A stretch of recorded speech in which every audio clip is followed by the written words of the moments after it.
बहुत सारे कमेंट्स में ये पूछा गया कि यूपीएसआई की तैयारी के लिए कि आप जब प्रिपरेशन कर रहे थे तो कितने टाइम पढ़ते थे, किस सब्जेक्ट को कितना टाइम देते थे, किस सब्जेक्ट को कैसे कैसे आपका टाइम टेबल था।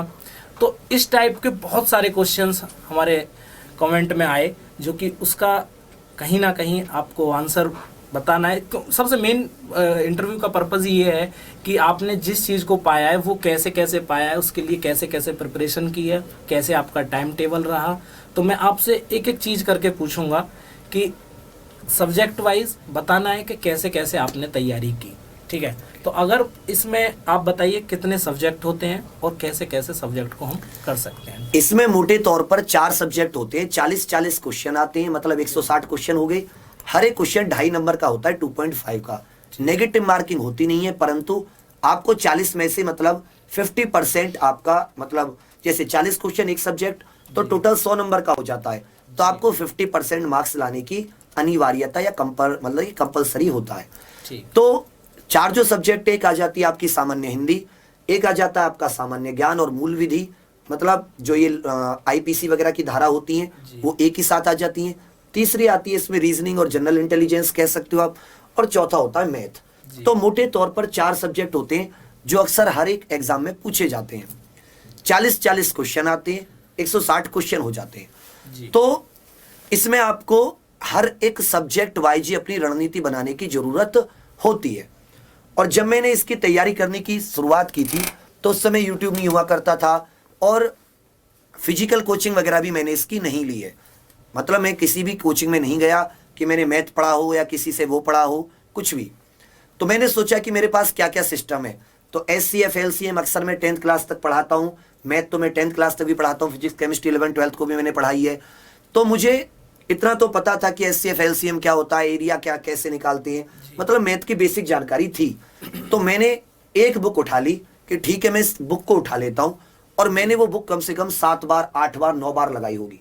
मतलब एक एक क्वेश्चन को, मेरा ऐसा नहीं था मैं अपनी रणनीति बना रहा हूं कि मैंने एक चैप्टर किया, एक क्वेश्चन एक बार किया, आगे बढ़ गया, या टाइम मैंने देखा कि अरे तो टाइम लगाना है, बिल्कुल नहीं। मैं एक ही चैप्टर को 10 बार करता था, एक क्वेश्चन को 20 बार करता था, और अपने वही जो देसी तरीके होते हैं कि टाइम एंड वर्क कर रहा हूं तो 1/1 दिन का निकाल के कि 1 डे वर्क निकाल दिया, 2 डेज वर्क निकाल दिया, इस तरीके से ही करने की मेरी कोशिश रहती थी।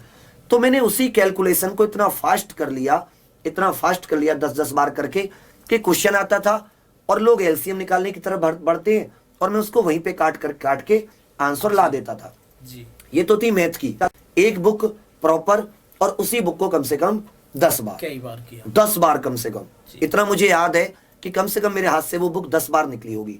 मतलब मेरा ऐसा होता था कि यदि मैं 6 घंटे निकाल रहा हूं, जैसे अब ऐसा तो था नहीं मेरे पास, मैं बताऊं कि मेरे पास एग्जैक्ट टाइम मिल जाता था, क्योंकि मैं होम ट्यूशंस लेता था, 11th 12th की कोचिंग पढ़ाता था, 10th की पढ़ाता था, फिर स्कूल भी जाता था, क्योंकि थोड़ी मनी प्रॉब्लम भी थी, उनको भी सॉल्व करना होता था।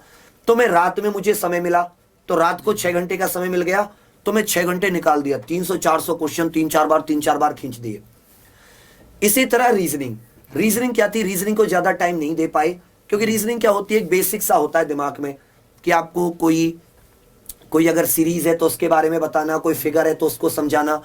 तो मैंने बैंक की थोड़ी सी बुक्स का, जैसे पहली बार पेपर कैंसिल हुआ था तो वहां से जो इनपुट आउटपुट के क्वेश्चन होते हैं जो सब लोग छोड़ देते हैं, मैंने उनको अक्सर करने की कोशिश की थी। तो रीजनिंग के लिए भी मैंने एक किताब उठाई और उसी किताब को मैंने कई बार रगड़ दिया, मतलब मैंने उसको कई बार भर दिया। मैं 10-10 रुपए वाली कॉपी खरीदता था, काली वाली, और मेरा ये खुद से चैलेंज रहता था कि आज रात में इसको भर के रहूंगा। मतलब 2-2 रात में वो 10 वाली कॉपी भरनी होती थी। वैसे ही मैं लिखता बड़ा हूं, वो भर जाती थी, एक क्वेश्चन एक ही पेज पे। तो उससे मोटिवेशन मिलता था कि अरे यार चल मैंने इतना करा है, कल आगे और करूंगा। जीके के लिए जो मैं करता था, जीके के लिए नॉर्मली अखबार पढ़ने का शौक था, हमेशा से अखबार पढ़ने का शौक था। तो जीके ऐसा है कि जीके दिनों से बनती है, टाइम लगता है बनने में। ये अभी से नहीं है कि कभी सोचते हैं इतनी जीके अच्छी एक साथ कैसे हो गई। 1999 की बात है, सबसे पहले कारगिल युद्ध का समय था। उस समय में 6th क्लास में आने वाला था। तो हर एक फौजी जो होते हैं, जितने भी फौजी सिपाही वगैरह होते हैं अदर रैंक के, उनका एक सपना होता है कि वो अपने बच्चे को क्या कराएं, वो अपने बच्चे को आर्मी के लिए ऑफिसर के एक एग्जाम होता है, मिलिट्री स्कूल का एग्जाम, आप सभी जानते होंगे। तो पापा ने मुझे भी मिलिट्री स्कूल का एग्जाम दिलाया था। उस समय भी मेरी all India rank I think 21 या कुछ थी जी। तो उस समय में मतलब जो ये आजकल तो ईमेल वगैरह से जानकारी आ जाती है, उस समय आती थी उससे जानकारी। लेटर जो होते हैं, लेटर भेजते थे, लेटर इंग्लिश में आता था। अब अंग्रेजी किसी को गांव में पता नहीं होती थी, तो हमें लेटर तो देर से मिला, साथ साथ मुझे ये भी नहीं पता चल पाया कि भाई मैं अपना मेडिकल कैसे करवाऊं, कहां से करवाऊं। तो हम लोग मेडिकल के डॉक्यूमेंट जमा करवाने में देर हो गए, तो काउंट नहीं हो पाया, तो वहां से निकल गए। तो वहीं से उसी की तैयारी की थी मैंने।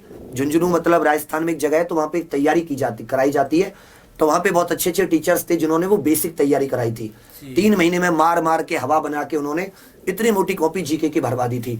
तो राजधानी क्या होती है और ये आपका मुद्राएं क्या होती हैं, कौन सी नदी कहाँ से निकलती है, इन सब की बेसिक जानकारी तो 1999 से थी। फिर धीरे धीरे धीरे धीरे पढ़ते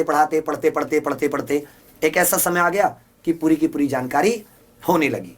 तो जीके मैंने एक बुक पकड़ी। मैं क्या करता था, टॉपिक पढ़ा, टॉपिक पढ़ते ही उसके ऑब्जेक्टिव क्वेश्चन, फिर टॉपिक पढ़ा, फिर ऑब्जेक्टिव क्वेश्चन, फिर टॉपिक पढ़ा, फिर ऑब्जेक्टिव क्वेश्चन। तो मतलब टॉपिक के साथ ऑब्जेक्टिव क्वेश्चन, टॉपिक के साथ ऑब्जेक्टिव क्वेश्चन लिख कर देखता था। जैसे मैं अपने बच्चों को भी अक्सर समझाता हूं कि एक टॉपिक, जैसे मैंने मेघालय के बारे में कुछ पढ़ा, तो मैं मेघालय के बारे में जितना मेरे दिमाग में नॉलेज होती थी उसे लिख लेता था कि मेघालय में क्या होता है, मेघालय में कितनी राज्य है, मतलब कितने जिले हैं, क्या क्या है।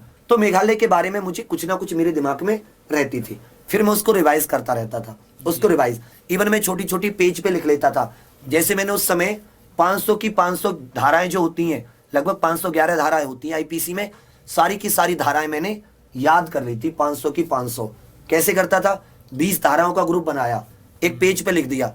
अब यदि मैं खाना खा रहा हूं तो सामने रख दी। इवन यदि मैं किसी से मतलब कहीं पे किसी के पास गया हूं, मुझे वेट करना पड़ रहा है, जेब में मेरी धाराओं का पेज है, निकाल के एक बार याद कर ली। याद के साथ साथ पेन होता था, वहीं लिख लेता था छोटा छोटा, 38 नंबर ये होता है, 41 नंबर ये होता है, 40 नंबर ये होता है। तो नॉर्मल धीरे धीरे आपके दिमाग में वो चीजें रहने लगी। और अब आ जाती है हिंदी। तो हिंदी के लिए मैंने कोई ऐसा मतलब, हिंदी तो मैंने लास्ट 1 मंथ में तैयारी की थी, और मुझे इसका अफसोस भी है कि हिंदी में मेरी सबसे ज्यादा गलत हुए, 7 से 8 क्वेश्चन। तो यदि मैं हिंदी पे और फोकस करता तो जो ये टॉपिक थे कुछ जिनको मैंने छोड़ दिया तो उन्हें मैं कर पाता, तो और ज्यादा कुछ बेहतर हो सकता था। तो मेरा इसमें एक ही कहना है कि आप एक सब्जेक्ट का एक टाइम बनाओ। पहली बात सुन लीजिए, एक सब्जेक्ट का एक टाइम, उस सब्जेक्ट को उतना टाइम डेली दो। दूसरी बात, उसका रिवीजन करो।